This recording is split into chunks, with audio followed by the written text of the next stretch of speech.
Siku hii katika jina la Yesu tunamtukuza Mungu kwa nafasi hii ambayo ametupatia siku ya leo tena, ili tukaweza kupatikana katika kipindi hiki cha kuelimishwa na neno la Mungu. Mtu wa Mungu, nichukue nafasi kukukaribisha popote unatazama ukiwa, tunasema karibu sana katika jina la Yesu Kristo mwana Mungu aliye hai. Nashukuru kwa wewe kututazama asubuhi ya leo. Ni Apostle PM Simiyu, Voice of Fire, wa kanisa la Winners Celebration Center hapa Kericho, a fellowship where everybody is somebody. Tunaongea kuhusu wewe ni roho. Wewe ni roho. Hapa duniani unaishi ndani ya mwili. Wewe ni roho. Hapa duniani unaishi ndani ya mwili, na pia uko na nafsi. Uko na nini? Nafsi ambayo ndio imebeba vitu vingi ambavyo vinatumika kuongoza mwili wako, katika jina la Yesu Kristo mwana wa Mungu aliye hai. Tulisema ya kwamba kwa sababu sisi ni roho, basi tunapaswa kuelewa ya kwamba na tukue na imani na tuamini maandiko vile yamesema ya kwamba sisi ni roho, tutilie mkazo hiyo. Na sasa uanze kujiuliza, kwa sababu mimi ni roho, napaswa kukua vipi? Kwa sababu vitu vingi vyenye watu wanafanyiwa ukora navyo ni kwa sababu ya kukosa kujielewa wao ni akina nani. Lakini wakati utajielewa wewe ni roho, kuna vitu vingi utasumbuliwa nayo. That's why katika dunia ya sasa, mtu yoyote anaelewa mambo ya kiroho anaishi vizuri. Mtu yoyote anaelewa mambo ya kiroho anasumbua wengine. Kuna watu wanaelewa mambo ya uganga, hata uwezi mtoa, hata ufanye hadi uwezi mtoa. Hiyo ni mambo ya kiroho. Kuna mtu anaelewa mambo ya uchawi kabisa kabisa, uwezi kumtoa, anaamini hiyo sana. Hii ni mambo ya kiroho. Kuna watu kabisa kabisa wamesimamisha biashara zao kwa sababu ya mambo ya kiroho. Wanaamini zaidi kwa mambo ya roho. Bwana Yesu asifiwe. Kuna watu wanaamini kabisa kabisa chochote kitendeka kwa nyumba lazima alete mchawi. Huyu ni mtu anakuambia mimi nimeamini kwa nguvu za kiroho. Lakini je, sisi tuko 100% kuelewa na kuamini hii mambo ya kiroho? Bwana Yesu asifiwe. Na kwa sababu wewe ni roho, nimesema hivi vitu kadhaa ni ya maana ujue ya kwamba activities zozote zitakazoendelea katika roho, wewe unapaswa kuwa na ufahamu. Si lazima ufunge ndio ujue, si uombe ndio ujue, sio nini ndio ujue. Unajua kwa sababu wewe ni roho na mambo haya yanatendeka katika roho. Nataka unielewe. Sisemi watu wa kufunga, lakini nataka ujue maombi inafanya kazi upande gani. Nataka ujue hapa inahitaji maombi, hapa si maombi. Kwa sababu sisi wa Kristo tumejengwa tu kila kitu ni maombi, kila kitu ni maombi. Lakini hatuambiwi ukweli. Bwana Yesu asifiwe. Hatuambiwi ukweli. Tunapaswa kujua jinsi ya kutumia nini? Maombi. Bwana Yesu asifiwe. Kuna vitu vingi unachukua hatua ya maombi na hata haistahili maombi hata kidogo. Bwana Yesu asifiwe. Hallelujah. So, activities, mambo ambayo yanatendeka katika ulimwengu wa roho, unapaswa kujua kwa nini? Kwa sababu mimi ni roho. Hata zile tunaandikiwa 10 steps to know what is happening in the spirit. Wachana hizo. If you want to know what is going on in the spirit, do this, do this, do this. It's not about doing, it's about who you are. There are things ninajua because of who I am. Not because of doing 7 steps. Not because of sijui hii. Bwana Yesu asifiwe. Hizi tu ni masharti na kuweka tu vizuizi vya kuonyesha watu kufika huko ni ngumu. Lakini ukikaa chini uelewe vizuri, mambo mengi unapaswa kujua kwa sababu wewe ni roho tu. Simple. Kwa sababu wewe ni nini? Kwa sababu wewe ni roho. So chochote cha kiroho unapaswa kujua. Lakini nitakuandikia masharti nyingi. Ukitaka kujua mambo vile inaendelea katika roho, fanya hii. Na kupea vitu nyingi hata unasema wacha ikae, wacha niwachue wenye unaweza kufanya. Hapana. Ninajua mambo katika roho kwa sababu tayari mimi ni roho. Na kwa sababu mimi ni roho, basi tuliona ya kwamba niko na mwili wa roho ambao ni mwili wa mbinguni. Basi niko na macho ya kiroho. Nitafanyaje ndio nione? Okay, niko na macho ya mwili, si ndio? Si niko na macho ya mwili? Nifanyaje ndio nione? Sasa wewe unakuja unaanza kunifunza hapa, ukitaka kuona watu, fanya hivi, fanya hivi, fanya hivi. Nikitaka kuona watu, nifungue macho niangalie. Nitaona kwa sababu niko na macho, lakini hakuna masharti utaniwekea ya kuona. Ukitaka kuona, fanya hivi na hivi na hivi ndio utaona. Hapana, ninawaona kwa sababu niko na macho. Ninawaona kwa sababu niko na macho. So, kile napaswa kufanya ni nifungue macho niangalie. Simple. Wacha kucomplicate mambo. Leo masharti ni mingi. Ukitaka kuona fanye. Ukitaka kuona fanye. Ukitaka kuona fanye. Lazima ukue hivi ndio uone. Hizo zote ni mawazo na akili ya wanadamu. But ukisoma Biblia tuzipati. Leo ninakuja kukuambia ukitaka kuona kiroho, ujue kama uko na macho ya kiroho, basi uko na uwezo wa kuona kiroho. Simple like that. Tuache kucomplicate mambo ya Mungu, tuifinye kutoka kwa kingdom, tuilete kwa dini. Unajua mambo ya Mungu yakitolewa kwa ufalme yafinyiliwe kwa dini, masharti inaanza wekwa. Ukitaka kuwa fulani lazima kuwe hivi. Ukitaka nini lazima kuwe. Lakini ukienda kwa Biblia hivi vitu hakuna. Ni watu wanakaa chini wanaona vile wanafanya. Bwana Yesu asifiwe. Ukitaka kuona kiroho ufanye aje? Nifanye aje ndio nione kiroho? Nifanye aje ndio nione kiroho? Hakuna kitu nitafanya. Kama niko kiroho, basi niko na macho ya roho, nifungue tu nione. Simple. Tulisema sababu ambayo itakusababisha hauoni ni kwa sababu kuna vitu unafanya ambazo zinaleta blindness. When somebody is blind, haimaanishi hana macho. Kuna tofauti ya kukua na macho na kukua hauna macho na kukua blind. Unajua hivyo? Unajua watu wote wako blind. Si ati hawana macho, wako na macho.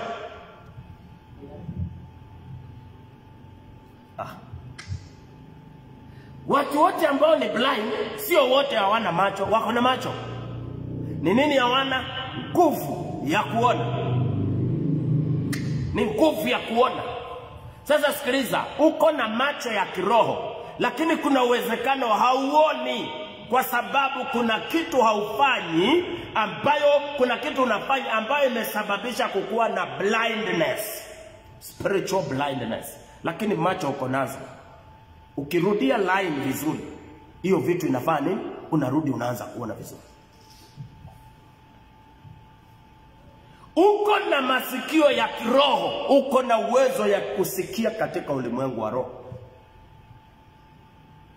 Wacha kutufanyia sarakasi huo, nasikiliza Mungu, nasikiliza vile Mungu anasema, nasikiliza. Nani alikwambia I position myself? Sasa nataka kusikiliza Mungu. Hii ni mwili ninashughulika. Nikitaka kusikiliza vizuri lazima nikuwe sensitive. Nani alikwambia nikitaka kusikiliza Mungu lazima nikae? Kwani natumia masikio ya kimwili? Mungu aongei na masikio ya roho. Mungu aongei from outside, anaongea from inside. Wakati unaona na macho ya kiroho, hauoni from outside, unaona from inside. Hello. Sasa wacha kuniwekea mwili, una position mwili, sasa hii masikio ndio nataka kusikiliza Mungu anasema nini. Sio hiyo ni uongo. Hiyo ni sarakasi, unadanganya. Na kwa sababu watu wako wote ni wajinga, hawajui maandiko, ndio maana unawafanyia ujinga. Mimi huwezi niambia tu unajua sasa nataka nisikilize Mungu vile anasema. Unakuwa attentive na akili yako yote iko usikie sauti na hii masikio. Let me tell you, tunasikia from inside. Hatusikii from outside. Mnanisikia vizuri? Because wewe uko ndani. Wewe uko wapi? Spirit yako iko wapi? Ndani. Kwa hivyo inasikia kutoka wapi? Ndani. Sio kutoka nje. That's why naweza kosa amani ya nje, lakini niko na amani ya ndani. Kukiwa na vita Kenya, kumbuka ni amani gani na kuwaga nimekosa? Na kuwaga na amani. Tuko na amani ndani ya Yesu. And the kind of peace we have is permanent through Christ. Because Christ himself is peace. If you have Christ, you have peace. We call it inner peace. Sasa, kunaweza tokezea vita, nikakosa the outside peace. Kumbuka tunaoperate mara ngapi? Tuko na amani ngapi? Tuko na amani ya nje na tuko na amani ya... Na Yesu alisema amani ninayopeana sio ambayo mataifa inafanya nini? Kama 2007 amani tulipewa na Kofi Annan. Mnakumbuka vizuri? Kukuja kwa Kofi Annan, kwa Kibaki na Raila kusalimiana, tukakuwa na nini? Amani pap. Hiyo ilikuwa amani ya nje. Tunapewa kutoka nje. Lakini kumbuka, we have a permanent peace. From inside we have peace. That's why anything that happens from outside haitutatizi, because from inside niko na amani ya Yesu. Hapana fikiria vita ya ukabila inaweza interfere na peace of Christ. No. It interfere na your physical peace. The peace that your physical body needs. vita ya ukabila itainterfere na that peace. Maana now my body haiwezi enda church, haiwezi enda job, haiwezi enda fani, nakosa peace ya nje. Sasa ni vizuri wakati ujue wakati ni peace ya nje inakosekana na si peace ya ndani. Peace ya ndani is permanent. Ndio meza kumwambia amani ya ndani ni ya milele. Kwa sababu Yesu ni mfalme wa amani. Na Yesu mwenyewe ndio nini? Amani. Ni vizuri ujue hii maneno. Tusome kitabu cha Waefeso 2 pale 6. Tuanzie pale tena tuangalie Bible inasema nini. Nilikwambia jana ende usome Wakorintho wa kwanza 15, the whole chapter. Very interesting. Uelewe hii mambo bwana. Hiyo ni mzuri. Biblia inasema hivi, akatufufua pamoja naye. Akafanya nini? Akatufufua pamoja naye. Kwa lugha nyingine akatufufua tunasema aje? Kwa lugha nyingine neno hii akatufufua tunamaanisha nini? Akatuokoa. Akatufufua. John 3:16, kwa maana jinsi hii Mungu aliupenda ulimwengu hata akamtoa ili kila amwaminie asipotee bali awe na uzima. So kwa kumwamini Kristo napata uzima. So before ni muamini Kristo, spiritually I'm dead. Spiritually I'm dead. Nikisha muamini Yesu ni nini napata? Uzima. Napata nini? Uzima. So that uzima ndio inakuja kwa my spirit, ninakuwa alive. Tunaelewana? Tunaelewana? Uzima ya my spirit ni uzima wa milele. Sasa hiyo ndio inaingia kwa spirit yangu because he is dead, now inakuwa na uzima wa milele. Ndio sasa tunatumia lugha nyingine akatufufua. Bwana Yesu asifiwe. Kwa sababu tulikuwa tumekufa kwa ajili ya dhambi na makosa. Spirit zetu zilikuwa zimefanya nini? Zimekufa. Lakini sasa kwa kumwamini Kristo Yesu tumepata uzima, na kupata uzima wa milele ndio hii kufufuliwa. Uzima wa milele ukiingia ndani yako, ndio lugha nyingine tunasema aje? Amenifufua. Sasa tumefufuliwa. Tumefufuliwa aje? Hatukufufuliwa peke yetu. Sasa bado hapa tunaona nguvu ya kufufuka kwake Kristo Yesu na utukufu bado inaendelea mpaka leo. Kufufuka kwa Yesu ndiko kumefanya injili imekuwa na nini? Na nguvu. Sasa tumefufuliwa pamoja na Kristo. Sio peke yangu. Sio peke yangu. Tumefufuliwa pamoja naye. Alipotufufua, twende pole pole. Baada ya kutufanya nini? Sasa tumefufuka. Bwana asifiwe. Ukienda mochari ufufue mtu, utafanya aje? Baada ya kumfufua, unamtoa mochari, hawezi muacha pale. Hawezi fufua mtu kaburini na umuache pale. Lazima mtoe. So, tukafufuka. Number 2, akatuketisha. Akatuketisha. So akatutoa pale akaenda kutuketisha mahali. Na hii ndio unapaswa uchukulie. Hii ndio wokovu. Unapaswa uelewe wokovu imekuweka wapi. Unapaswa uelewe wokovu imekuweka wapi. Because hii ni spiritual, pure spiritual. People are judging their salvation na physical things. Watu wamejaji sana wokovu wao na maisha ya kimwili, maisha ya duniani. Bwana asifiwe. Haleluya. Unapaswa uelewe sehemu kubwa ya maisha hapa duniani mpendwa, chapa kazi. Chapa kazi.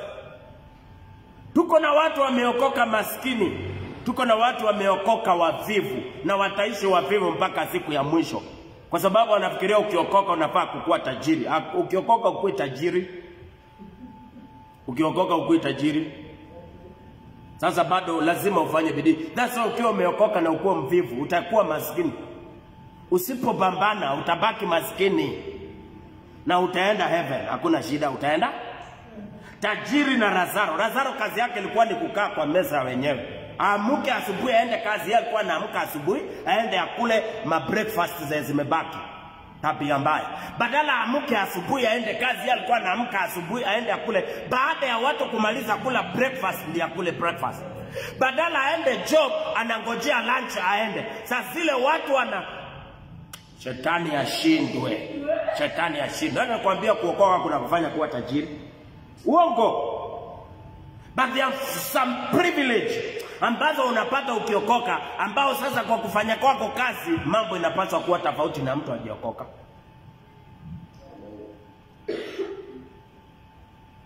That's why Mungu hakupei pesa, anakupea nguvu ya kupata pesa. Unajua hiyo inamaanisha nini? That's why Mungu hakupei kazi, anakupea favor ya kupata kazi. Angalia vile Mungu anakupea. Mungu anakupatia in the spirit. Angalia vitu yote Mungu anapeana in the spirit. Kwa sababu wewe uko kwa spirit. Na tulisema lazima Mungu akutane na wewe in the spirit. Wewe unangojea Mungu akuletee pesa. Mungu akupei ikiwa pesa. Nilisema anakupea ikiwa check. Na ukikana check ya 3 million kwa nyumba yako, itakusaidia? Ni pesa uko nayo lakini si pesa, si ndio? Lazima uamuke, uende kwa bank, udeposit na ukue patient, ungoje. That's why Mungu anakupatia check, anakupatia uwezo, anakupatia favor, anakupatia power. Enda kazi deposit. Enda fanya kazi deposit. Ukisha deposit, tulia, ngojea hive, uanze kuvuna. Hello. Bwana asifiwe. So akatuketisha. So kitu kingine nafaa ujue, kuokoka ni kufufuliwa. Na ni nani amefufuliwa? Ni nani amefufuliwa? Ni spirit. Ni nani amefufuliwa? Ni spirit. Baada ya kufufuliwa ameketishwa mahali. So kuna mahali umewekwa. Kuna mahali ulipookoka mambo ilibadilika. Haukuachwa mahali ulikuwa wako, uko mahali kwingine. Lakini hatukuhubiriwa hiyo in the beginning. Tuambiwe sasa unaona vile mumeokoka, hamyuko penye mliku, mmeketishwa mahali pengine. But physically you are still there. Ukiokoka ukiwa mweusi utabaki kuwa mweusi. Ukiokoka ukiwa mfupi utabaki kuwa mfupi. Ukiokoka ukiwa masikini ujue utabaki kuwa masikini. Ni nani ameshughulikiwa? Ni spirit yako. Ukiokoka ukiwa unakaa nyumba ya mawe utakaa tu kwa nyumba ya mawe. Ukiokoka ukiwa unakaa kwa nyumba ya mabati uko kwa nyumba ya mabati. Lakini spiritually hauyuko pale, uko kwingine. Hii ingine chapa bidii utoke, chapa bidii ufanye kazi upate pesa utoke kwa nyumba ya mabati. So hatuyuko pale penye tulikuwako baada ya kuokoka. Okay, msako kumwambia si uko pale. But don't judge yourself na physical body. My physical body iko tu Kericho tu. Iko wapi? Niko tu Kericho. Bwana asifiwe.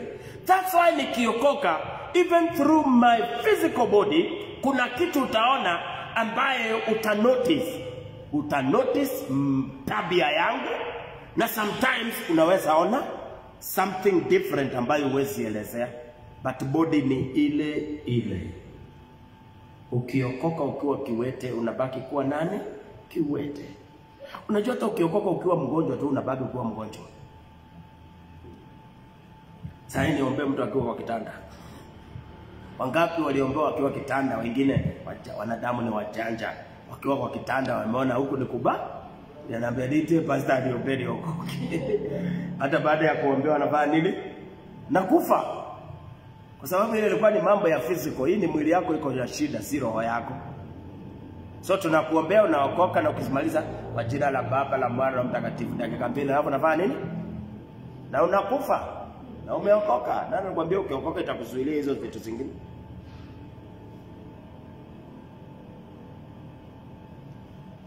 Na ndio maana tuko na watu wengi wamekuwa discouraged na salvation. Maana waliambiwa ukiokoka kwa Yesu kuna raha. Ukiokoka mambo yako yote itakuwa sawa. Ukiokoka, lakini sasa hawakuambiwa ni nani huyo. Huyo ni spirit. Mambo yako yote itakuwa sawa, spirit. Mambo yako itakuwa sawa, spirit. Hakuna matatizo, spirit. Hakuna nini, spirit, no physical. Sasa mtu anaokoka kwa spirit, wokovu ni kitu ya roho, alafu anapromisiwa physically. Anangojea hizo vitu ngo, anangojea hizo vitu ngo, maana anazingojea kwa kimwili. Ajue wokovu aliyopokea ni wa kiroho.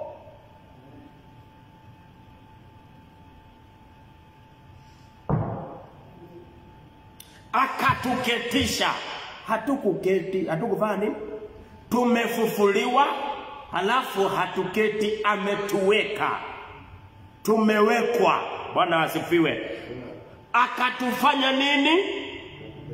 Akatuketisha pamoja naye.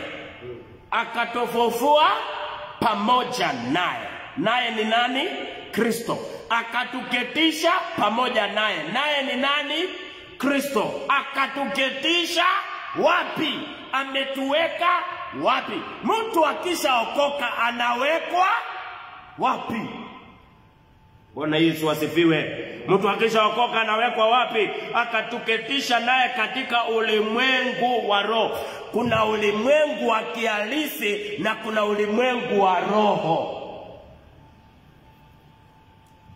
So, not my physical body. Mwili yangu iko katika ulimwengu wa kihalisi, lakini roho yangu ipo katika ulimwengu wa roho. Huko ndio tuko. Do I need to fast to be there? Do I need to fast ndio nikuwe katika ulimwengu wa roho? Nasema nahitaji nifunge 90 days ndio nikuwe kwa roho. Ukipata mtu anafunga 90 days ndio akuwe kwa roho, unjue hiyo ni mchanga kiroho. Hata kama ni apostle, hata kama ni prophet. Wapendwa, tunataka tufunge ndio tuingie kiroho. Hapana, uongo. Wapendwa, tunataka kufunga ndio tukue kiroho. Uongo. Hakuna vitu kama hiyo. Kuna vitu uelewi, ndio maana unatuambia hivyo. Si ni vizuri kuhubiri injili ya ukweli. Nitafanya aje ndio nikue katika roho? Nifanyaje ndio nikue huko? Sikiliza, hata sisi hatuendagi katika roho. Ndio kama sasa kumwambia hata sisi tuendagi. Ezekiel 37. Mkono wa Bwana ulikuwa juu yangu, akanichukua katika roho. Sisi hatuchukuliwi katika roho.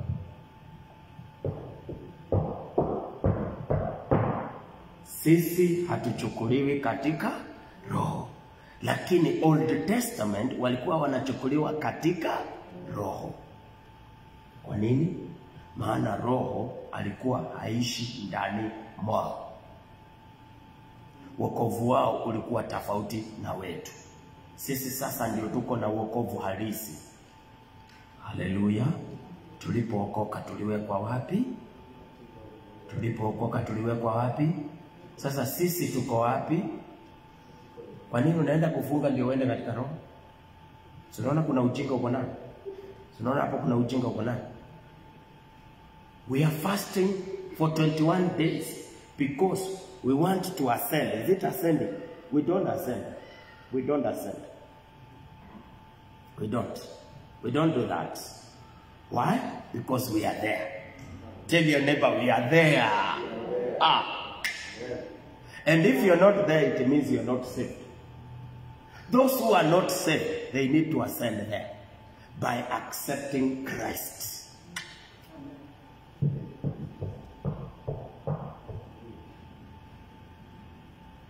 Sasa ndakuambia wakati unafunga na kuomba, unafaa kufunga aje na kuomba aje. Lakini hapana nafunga na kuomba ili nikue kiroho. Wewe uko na ujinga. Wewe uko na ujinga. Wewe kuna kitu hauelewi kwa sababu tayari wewe ni roho. Sasa wapendwa, niombeeni nikuwe mwanadamu. Sasa tuileta katika ulimwengu wa kihalisi. Sasa wapendwa, tunataka kufunga na kuomba kama kanisa la Winners ili tukue kimwili. Do you need to funga and kuomba ukue kimwili? You don't need kufunga and kuomba ukue kimwili. You need to recognize. You need to know already niko kimwili. Unahitaji kujua. Unahitaji kujua uko kiroho. Kwa sababu hiyo ndio identity yako. Hiyo ndio maumbile yako. Hiyo ndio uko. Vile uko, kama ujui hivyo, unahitaji kujua.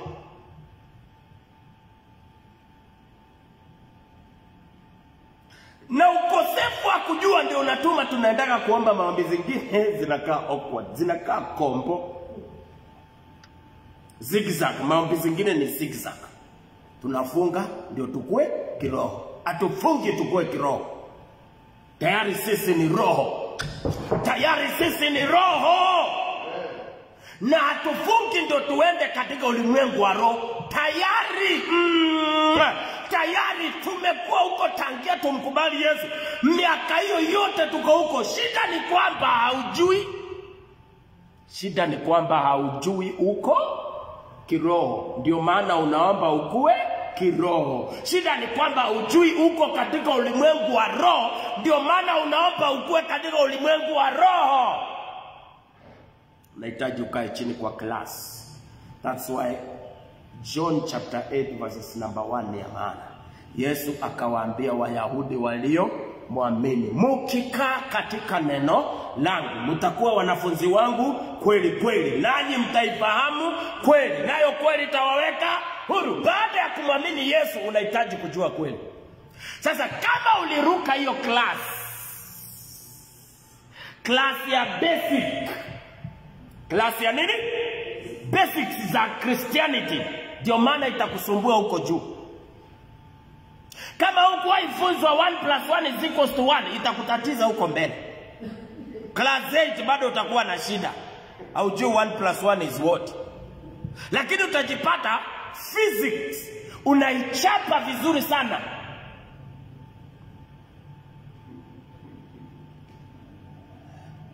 Zile subjects zinahusiana na mahesabu unazichapa, lakini kuna mahesabu za upuzi, ujinga, kuna kaklasa huko fundishwa, bado itakusumbua huko. That's why we have people who are mature in Christ, but their things, the way they behave, unaona kuna baby class aliruka. Sasa unaweza kaa chini ukasikiliza mhubiri ukaona wewe class 1 ukwenda, class 2 ukwenda, class 3 ukwenda. Wewe ulianzia mambo ya Mungu umeanzia class 4. Ndio maana kuna behavior Kenya unasema vitu vingine hivi, vitu vingine unatushangaza.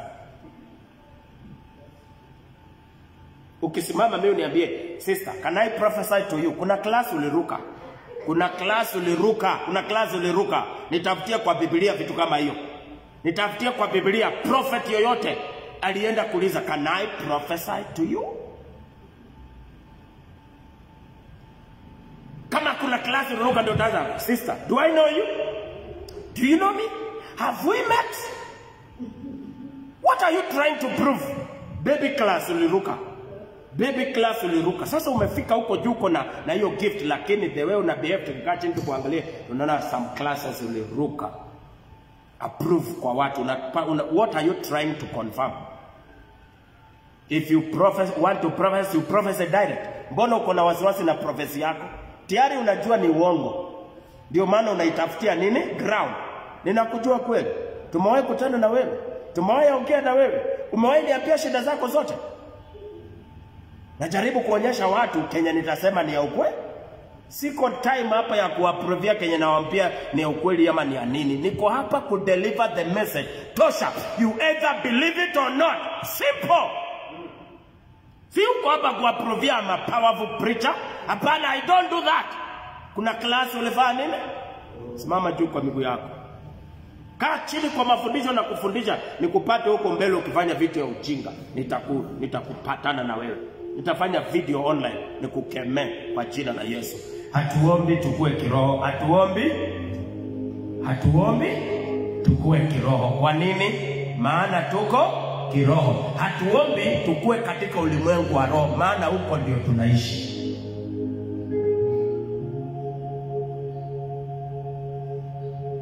Sijui kama mmenisikiliza vizuri. Ni scripture nimewasomea. Lakini Ezekieli alichukuliwa katika roho. Lakini mimi leo siwezi chukuliwa. Ezekieli alichukuliwa katika, lakini mimi leo siwezi chukuliwa katika roho. Kwa nini? Maana huko ndio Kristo aliniweka nilipofufuliwa. Amen. Hallelujah. Inua mkono juu, sema Bwana Yesu, asubuhi ya leo. Ninakushukuru kwa sababu ya neno lako. Maandiko imesema nitajua ukweli na ukweli ndio itaniweka huru. Napokea ukweli kwa jina la Baba na Mwana na Roho Mtakatifu. Sema amen. Sasa nisikilize. Hizi zitakusaidia kuona when people wanakuwa wako roho. Enda uwasaidie. Enda fanya nini? And number 2, when you find a preacher anaenda roho, kama uweze msaidia, usiparticipate kwa kuendelesha makosa. Tusikia preacher akisema nataka tufunge tukue kiroho, enda umwambie maandiko inasema aje, na kama uwezi usiparticipate kwa kuongeza idadi ya uongo. Hatuwezi funga tukue kiroho, tayari tuko kiroho. Lakini tulisema ukisikiliza muziki ya ulimwengu inakufanya usikuwe kiroho? Hapana, haikufanyi usikuwe kiroho. Inakuletea nini? Blindness. Na inakuletea nini? Dumbness. Haitoi masikio, haitoi macho, lakini inaweka nini? Blindness. Lakini bado macho lakini kuna kapawa kakuona ndio kametoka.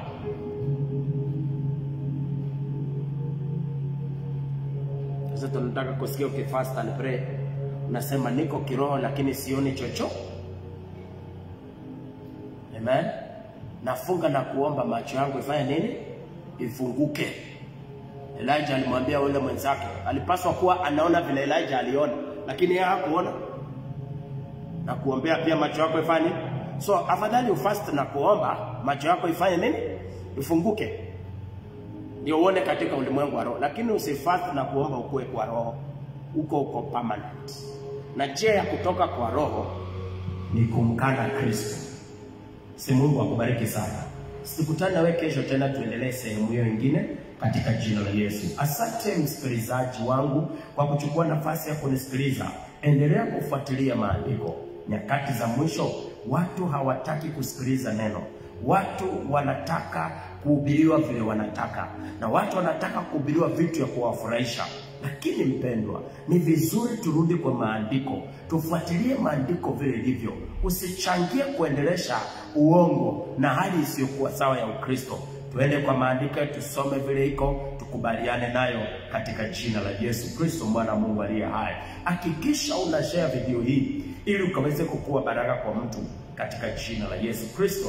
Kutoka kwetu hapa ni mimi wako Apostle PMC Miu, Voice of Fire wa kanisa la Winners Celebration Center hapa Kericho, a fellowship where everybody is somebody. Tukutane nawe kesho tena katika jina la Yesu.